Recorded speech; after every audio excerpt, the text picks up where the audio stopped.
Ahora vamos a hablar del tercer disco que me traje.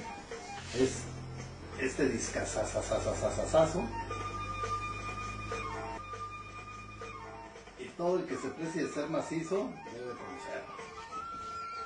Este es un disco con dos genios, o varios genios más bien, pero dos de ellos pues son los que están considerados como pues, los protagonistas principales del álbum. Es Peter Giles y Ian McDonald. Uno de ellos, el primero, es bajista. Había tocado con la banda de King Crimson en su primer disco, con Robert Fripp. Y ese disco de The Court of the Crimson King fue un disco parteaguas en la música del rock. Yo creo que para mí ahí hay muchas de las ideas fundamentales del rock progresivo hacia el futuro. Después había un genio ahí de la composición de letras, Peter Sinfield, y nuevamente Peter Sinfield colabora en este álbum escribiendo algunas de las letras de las canciones, a pesar de que hay ahí como que un par de canciones que a lo mejor pareciera como que no van con todo el tema general. El disco yo lo consideraría como un disco conceptual y un disco de autor, porque prácticamente entre ellos dos hacen pues toda la grabación y tocan varios instrumentos. Pero bueno, pues nomás para mencionar, tienen ahí de invitado en una de las canciones nada más y nada menos que a Steve Winwood, el chico terrible, el genio del rock, de Traffic, y que hasta la fecha afortunadamente sigue dándonos mucho placer en la música.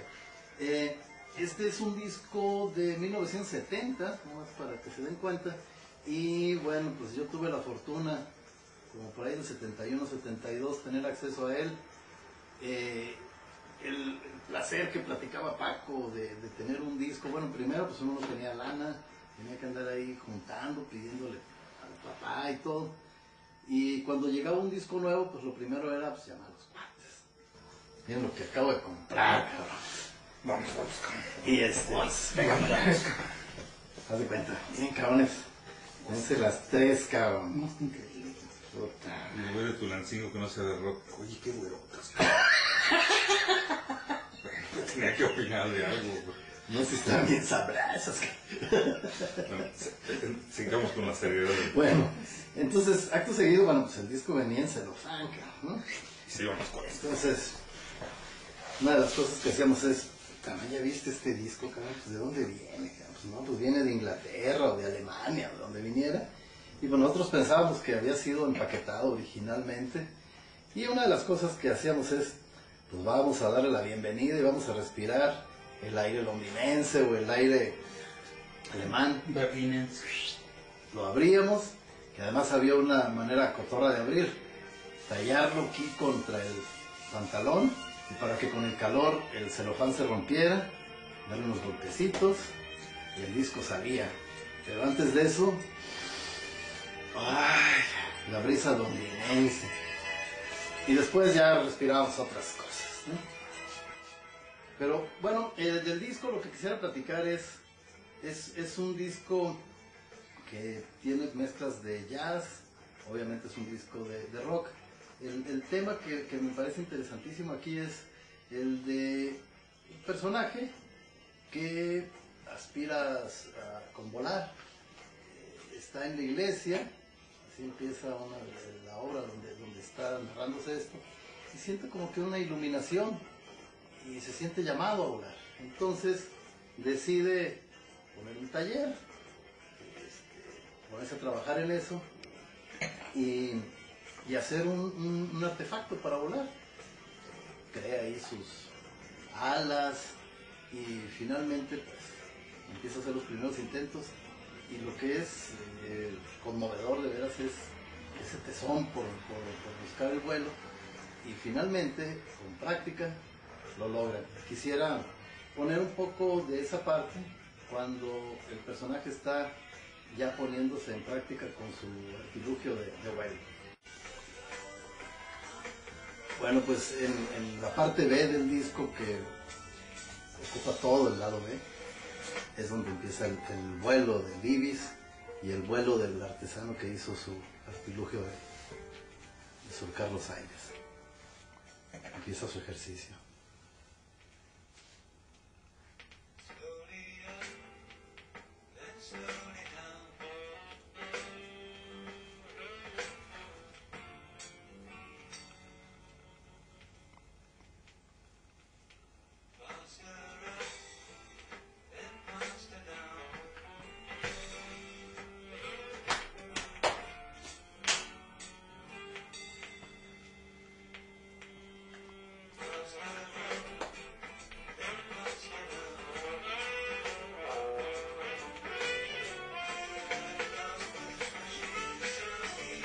La base de práctica.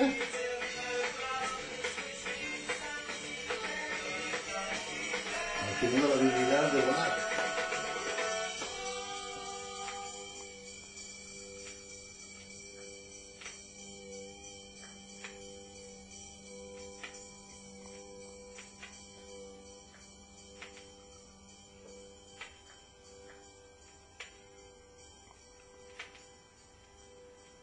Bueno, una característica de los discos de acetato son las palomitas. El corn pop.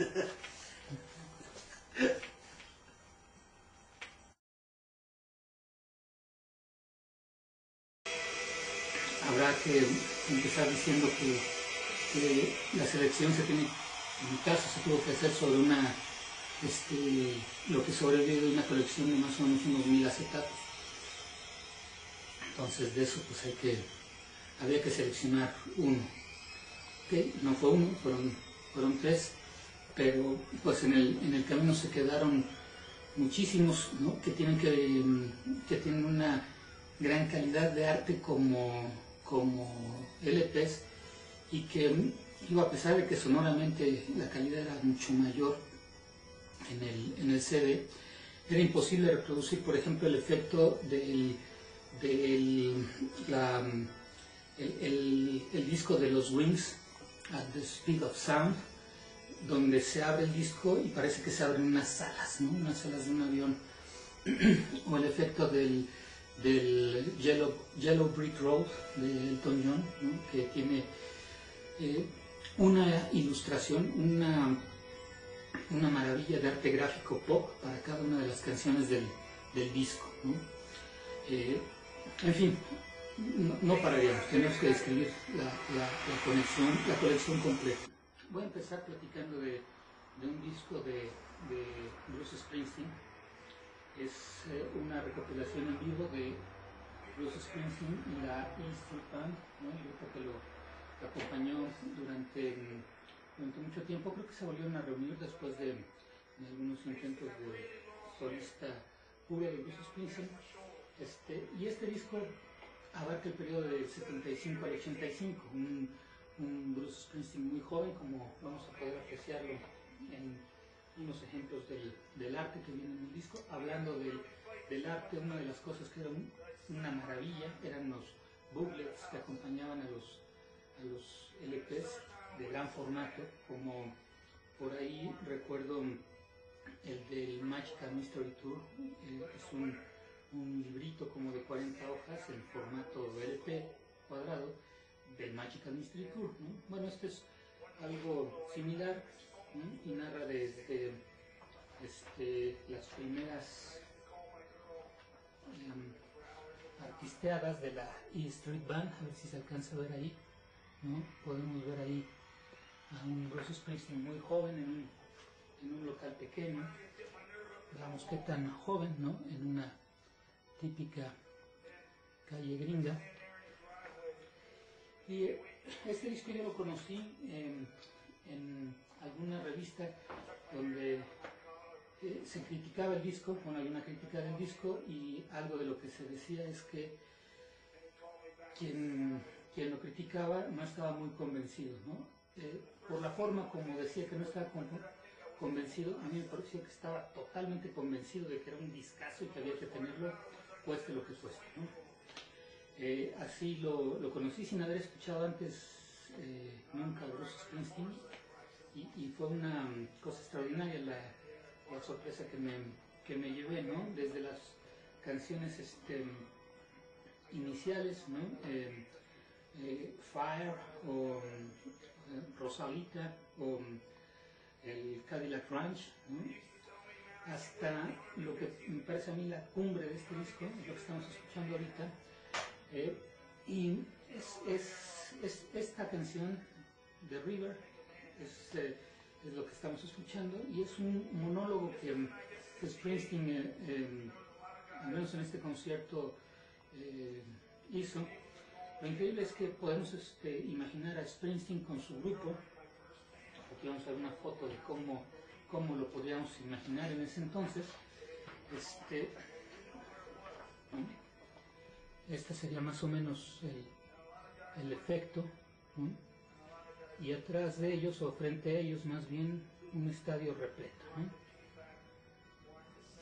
Y de repente ese estadio que hace unos cuantos momentos había estado ovacionando, ¿no? Enloquecido con la última canción, entraba en un silencio total, ¿no? Y Springsteen empieza a platicar sus experiencias de adolescencia, temprana juventud, punto de cumplir tal vez los 18 años, elegible para el draft, que lo podía llevar al frente de Vietnam. Y bueno, en medio de todo ese conflicto, el conflicto sobre todo con la figura paterna, con el papá, ¿no? Donde no se pueden entender, ¿no? El papá reclama constantemente pues, que el hijo dejó de estudiar, que no es un bueno para nada, que está de vago todo el tiempo, ¿no? No sé si a ustedes les pasó alguna vez, por ahí pasa, ¿no? Y la reacción de todo buen joven saludable, ¿no? Que es mandar a la chingada a los papás, ¿no? Y salirse de vago con los amigos, ¿no? Entonces, pues en esa dinámica, en una tarde el padre le dice, pues ojalá te manden llamar para mandarte al frente, ¿no? Porque ahí te vas a hacer hombrecito, ahí vas a ver lo que es bueno, ahí vas a apreciar lo que tienes, en fin. Y lo llaman, ¿no? Lo manda a llamar el draft, lo llaman al servicio médico y regresa a su casa, ¿no? Y en el comedor en la cocina de su casa están esperándolo su papá, su mamá.